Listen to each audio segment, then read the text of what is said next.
એટલે ઘણી વખત શું થાય, એવું થાય કે પોલીસ હરખાઈનો ધોકાવી તો નાખે માણસને, અને તકલીફ ક્યાં છે? આ કાયદા મારે કેમ જણાવવા પડે છે કે જે ગુંડા છે, બદમાશ છે, ટપોરી છે, અસામાજિક તત્વો છે, એને પોલીસ ક્યારેય મારતા નથી.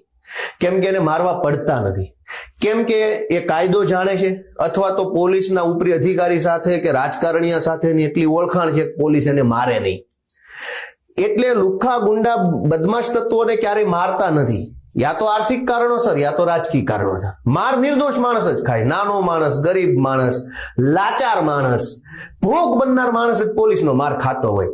એટલે એને જાણવાની જરૂર છે જો પોલીસ એરેસ્ટ કરે અને માર મારે તો ઘણીવાર પોલીસ બે કામ કરે. એક તો એવું કરે કે તમને 4-5 ધોકા મારી લે, પેલા બરાબરનો ધમધમાઈ નાખે, પછી પોલીસ સ્ટેશનથી જામીન આપી દે કે જા ભાઈ હવે તને છોડી દઉં છું.